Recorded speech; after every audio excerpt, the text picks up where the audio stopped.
안녕하세요. 저는 올해 50을 바라보고 있는 여자이고, 혼자서 아들 하나를 키우고 있습니다. 몇 년 전 저는 남편과 주위 사람들의 배신 때문에 정상적인 생활을 전혀 하지 못하다가 5년이 지난 지금은 다시 평범한 일상으로 돌아왔고, 이렇게 사연을 보내봅니다. 저와 남편은 고등학교 동창이라서 성인이 되어서도 가끔 만나서 밥도 먹고 연락도 하면서 지내다가 30대 초반에 결혼을 하게 되었답니다. 시부모님은 결혼을 하자마자 아들을 낳아야 한다고 권유하셨고, 다행히도 저는 아들을 낳을 수 있었어요. 남편은 사업가인데 다행히 하고 있는 사업이 잘 돼서 저는 집에서 아이를 돌보면서 남편이 열어준 동네 작은 카페에서 취미 삼아 일을 하고 있어요. 아주 작은 카페라 단골 손님 말고는 없는데, 그래도 아이가 이제 고등학생이 되어서 혼자 집에 있으면 적적할 저를 위해 남편이 카페를 차려준 것이었죠. 처음에는 카페를 운영했지만 매일 가니까 너무 힘들었고 제 사생활이 전혀 없는 것 같아서 아르바이트생을 구해야 할 것 같더라고요. 제가 40살이 넘어서 카페 분위기가 많이 올드해요. 카페에는 차 종류가 많고 손님들은 어르신들이 많이 오셔서 아르바이트생이 어느 정도 나이가 있는 사람이면 좋겠다는 생각을 했어요. 그런데 다행히도 37살의 여자가 저희 카페 아르바이트 공고를 보고 지원을 했더라고요. 면접을 보니 싹싹하고 카페 경력도 있고 결혼도 안 했어서 뽑지 않을 이유가 없었기에 바로 그날부터 인수인계하고 매장을 맡겼어요. 저와 8살 차이 나는 지영이는 일도 잘하고 한 번 말하면 잘 알아들어서 가르치기도 너무 편했고, 나이 많은 제가 불편할 수도 있는데 언니 언니 하면서 잘 따르더라고요. 저는 가게에 나오지 않아도 되는 날에 나와서 지영이를 도와주기도 하고, 손님이 없을 때는 도란도란 이야기도 나누면서 친해지게 되었죠. 저는 지영이가 37살이 되어서도 남자친구도 없고 결혼도 하지 않았길래 왜 결혼을 안 했는지 물으니 이미 한 번 갔다 왔다고 하더군요. 남편의 가정폭력 때문에 이혼을 해서 그 트라우마로 남자도 못 만나고 결혼은 꿈도 못 꾼다고 합니다. 마냥 해맑아 보였던 지영이에게 그런 슬픈 사연을 들으니 너무 울적해지고 마음이 아파와서 그날은 지영이에게 술을 사주기로 했어요. 저는 나이가 있다 보니 술을 잘 먹지 않는데 그날은 지영이에게 술이 필요할 것 같아서 같이 먹으러 갔습니다. 저희 둘은 취기가 점점 올라왔고 마음속 깊은 곳에 있는 이야기까지 하게 되었죠. 지영이는 사업을 구상하고 있다고 하더라고요. 자기는 지금 사업 자금을 모으기 위해서 저희 카페에서 아르바이트를 하는 것이고, 늦어도 좋으니 사업을 꼭 해보고 싶다고 했습니다. 저는 불쌍한 지영이가 얼른 성공했으면 좋겠다고 생각했고, 싹싹한 지영이 성격상 사업가라는 직업이 너무 잘 어울릴 것 같았죠. 생각해보니 저희 남편도 지영이처럼 정말 밑바닥부터 시작한 사업가인데 자수성가한 케이스라서 저희 남편에게 한번 사업 관련한 기술들을 배워보라고 했더니 지영이는 너무 감사하다면서 제 손을 잡더라고요. 그때 마침 술에 취한 저를 데리러 온 남편이 술집에 들어왔고 제 옆에 앉았습니다. 저는 남편에게 여보, 우리 지영이, 불쌍한 지영이 딱 한 번만 도와주라. 응? 내가 정말 아끼는 알바생인데 당신 옛날 모습이랑 너무 비슷해. 지영이도 사업을 하고 싶대. 응? 제발 딱 한 번만. 응? 이라고 하면서 지영이에게 사업 멘토가 되어달라고 부탁했어요. 남편은 자기도 좋다며 자기가 배운 사업 정보들을 지영이에게 전부 다 알려준다고 했죠. 그렇게 지영이는 카페 아르바이트가 끝나면 카페 문을 닫고 저희 집으로 와서 남편과 함께 사업 공부를 했고, 집에 올 수 없는 경우에는 둘이서 전화나 카톡을 하면서 사업에 대한 공부를 열심히 하더라고요. 남편은 자기도 오랜만에 공부를 해봐서 사업에 도움이 될 것 같다며 일석이조라고 했고, 지영이도 이런 정보들은 정말 어디서도 구하지 못하는데 너무 감사하다고 했습니다. 지영이는 밤을 새워가면서 공부를 했고, 점점 성장하는 모습을 보니까 왠지 모르게 기특하고, 30대 후반에 공부를 하면서 꿈을 이루려고 노력하는 지영이의 모습을 보면서 저도 많이 배웠습니다. 점점 저와 지영이는 저희 집에 스며들었고, 지영이가 드디어 사업을 시작했어요. 생각 외로 지영이의 사업은 정말 잘 되었고, 카페를 나올 틈도 없이 자기 회사 일로 굉장히 바빴죠. 남편은 선생님이 이런 기분이었을까 하면서 자기의 학생이 이렇게 성장하니까 자기가 더 기뻤다고 하더군요. 지영이는 점점 더 성장해서 자수성가한 사람이라며 기사도 나오고 잡지에도 실렸습니다. 저는 친한 사람이 이렇게 유명해지니까 너무 신기한 거 있죠? 하다못해 지영이는 TV 프로그램에 이제 막 사업을 시작하려고 하는 사람들에게 조언을 해주는 방송까지 나가서 이젠 멘토까지 되었습니다. 그런데도 지영이는 정말 착한 게, 그렇게 성공을 해서도 저희에게 연락도 계속 해주고 카페에도 자주 찾아오면서 늘 똑같이 초심을 잃지 않은 채로 저희를 대우해 주었습니다. 어느 날은 제가 카페 일을 마치기도 전에 저희 집에 와서 저희 아들과 남편과 밥을 먹고 있더라고요. 솔직히 한 테이블에서 셋이서 오순도순 밥을 먹고 있는 모습을 보니까 속상하긴 했지만, 그래도 지영이는 저에게 친동생과 다름없었기 때문에 개의치 않았어요. 저는 카페에는 다른 아르바이트생을 뽑았고, 지영이와 남편은 각자의 회사를 운영하느라 바쁜 나날들의 연속이었답니다. 그런데 갑자기 제 친한 친구 희숙이에게 연락이 오더라고요. 야, 나 오늘 너희 남편 봤는데 예전에 네 카페 아르바이트생이었던 지영이라는 애, 오늘 네 남편이랑 커플티 전문점에서 옷 맞추고 있던데? 라고 하는 겁니다. 저는 그 말을 듣고 머리가 새하얘졌어요. 믿었던 두 사람한테 그런 배신감을 느끼니까 화도 안 나고 당황스럽기만 하더라고요. 저는 희숙이에게 혹시 찍은 사진이라도 있냐고 하니까 희숙이는 자기도 너무 놀라서 사진을 못 찍었다고 했습니다. 희숙이는 제 오랜 친구라 거짓말을 할 사람은 절대 아니기에 저는 희숙이의 말을 믿을 수밖에 없었죠. 다른 가게도 아니고 커플티 전문점이면 솔직히 말 다 했잖아요. 저는 두 사람이 같이 사업 정보를 공유할 때부터 사이가 깊어진 게 아닐까 싶었습니다.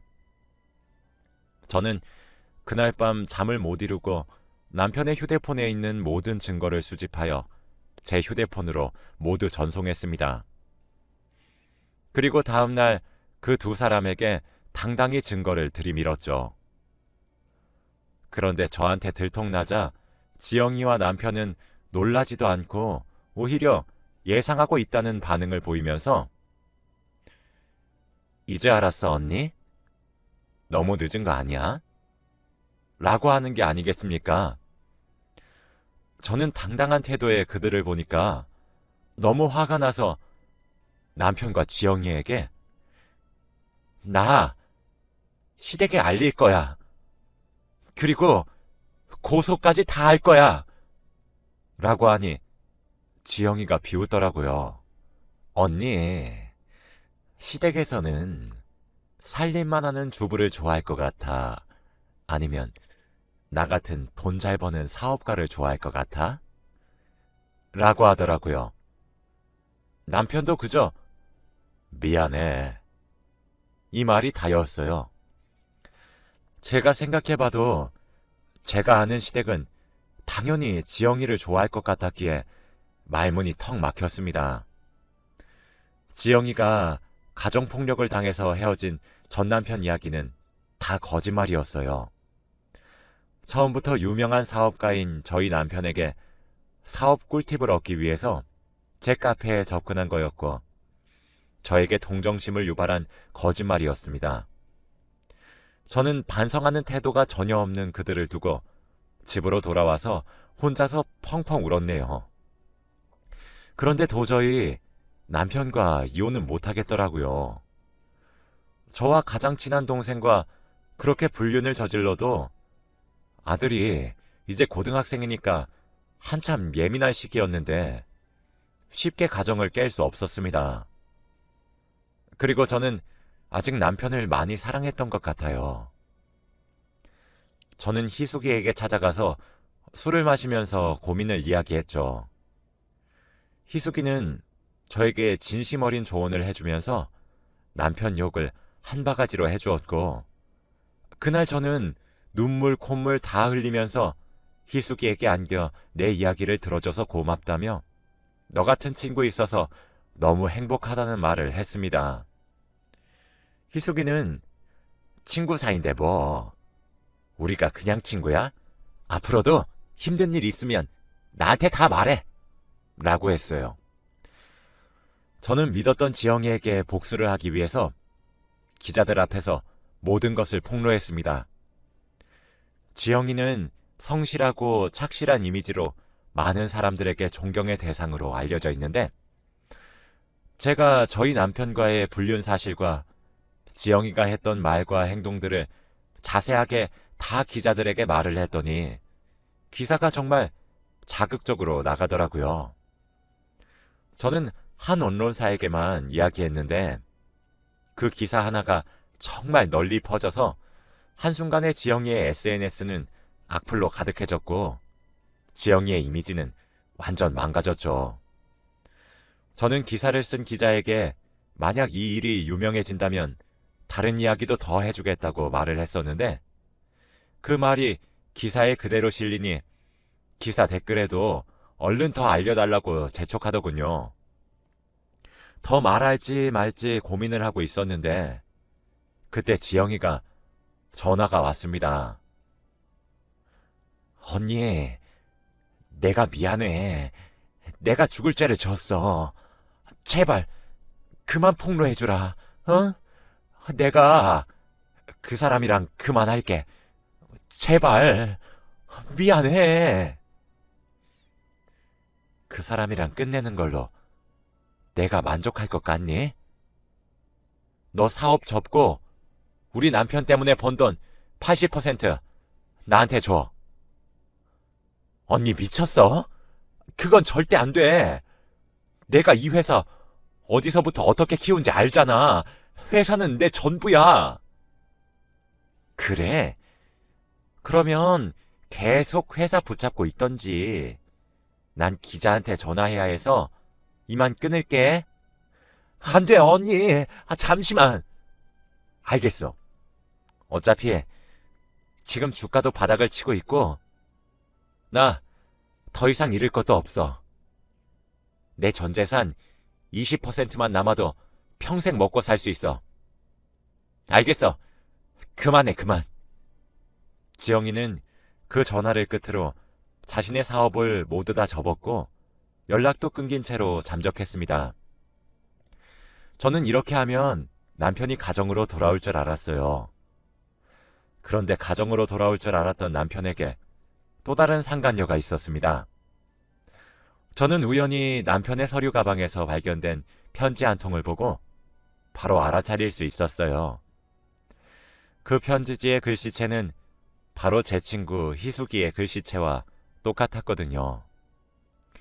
바로 남편의 상간녀는 제 친구 희숙이었습니다. 남편은 2명의 여자와 불륜을 저지르고 있던 것이었어요. 희숙이는 저를 이용해서 남편의 또 다른 상간녀를 쳐냈던 것이었습니다. 편지 내용을 보니 둘은 만난 지 벌써 3년이나 되었고 3주년 기념편지더라고요. 이미 둘은 늙으면 멀리 시골로 떠나서 같이 살 계획까지 세우고 있었고 얼른 저와 이혼을 하라는 말까지 쓰여져 있었습니다.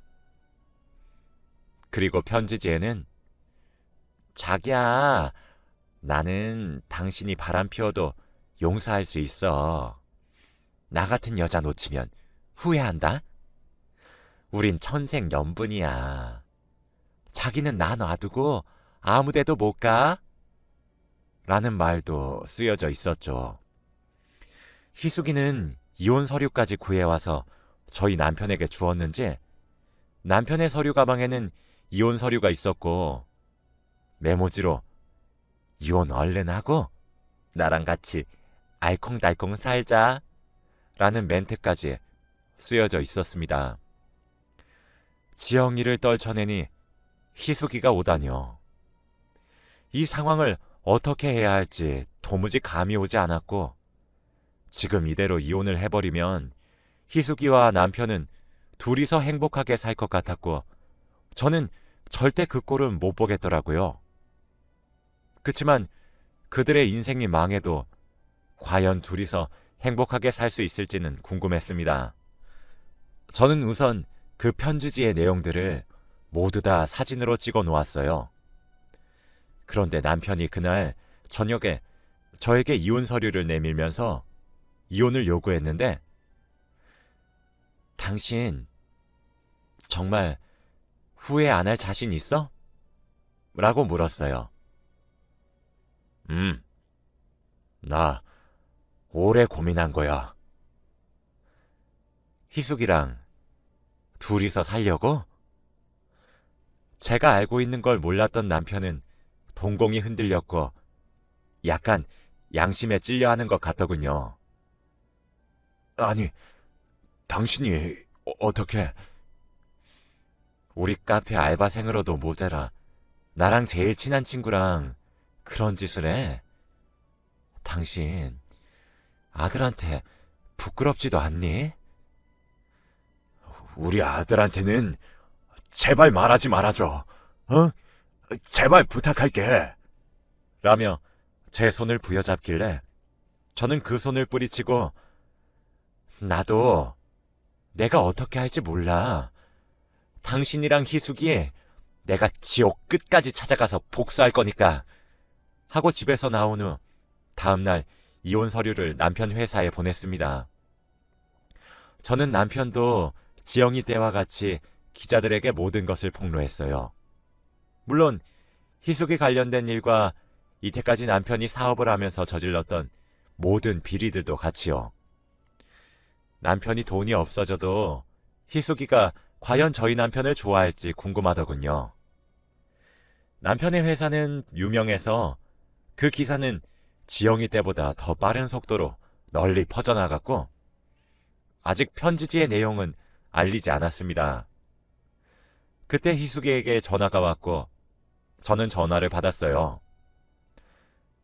희숙아, 너 마침 전화 잘했다. 우리 남편이 지영이랑 바람났을 때 너한테 울고불고 이야기하면서 말할 때 너 참 무서웠겠다. 그치? 솔직히 좀 웃기더라. 근데 어쩔 수 없었어. 어차피 네 남편이랑 나랑 운명이야. 근데 이제 장난 좀 그만 치지. 네가 20살 어린애도 아니고 우리 40대야. 나이값 좀 해.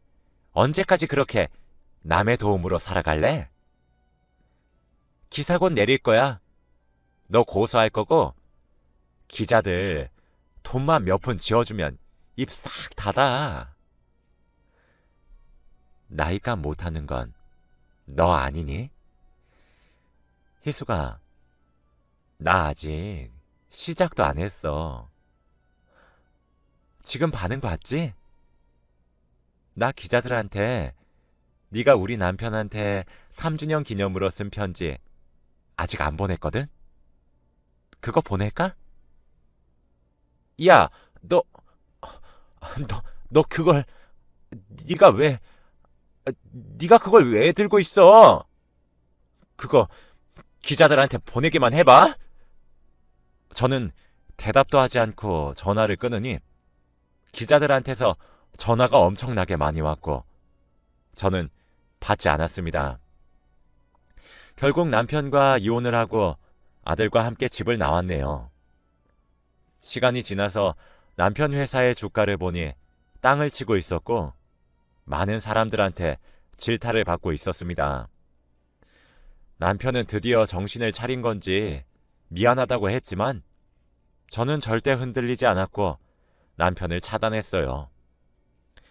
남편은 물론이고 지영이와 믿었던 희숙이한테까지 배신을 당하니 정말 눈에 뵈는 게 없더라고요.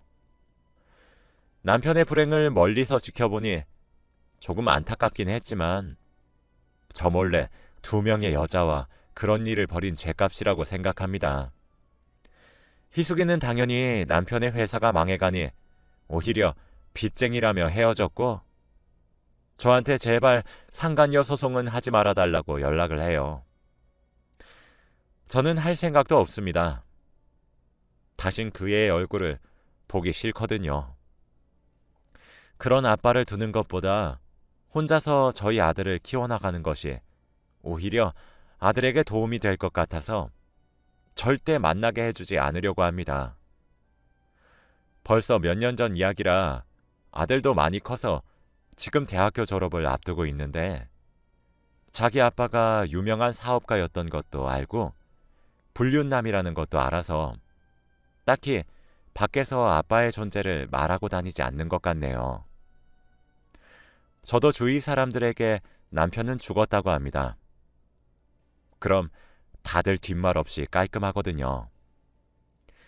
남편의 2명의 상간녀가 저에게 너무 충격이라 그날 이후로 계속 사람들이랑 못 어울리겠고 카페 일을 하다 보면 손님들이랑 말을 섞을 일이 많은데 그것조차 못하니까 일상생활에 지장이 오더라고요.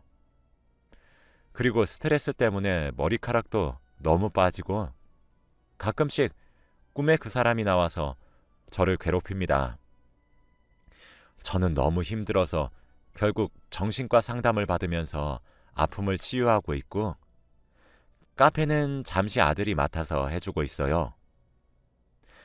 저는 몇 년이 지난 지금은 이렇게 여러분 앞에서 과거의 일을 이야기할 수 있을 정도로 병이 완치되었고 다시 카페를 운영하면서 행복하게 살려고 합니다. 제 이야기는 여기까지입니다. 모두들 사람 잘 보고 사귀시고 들어주셔서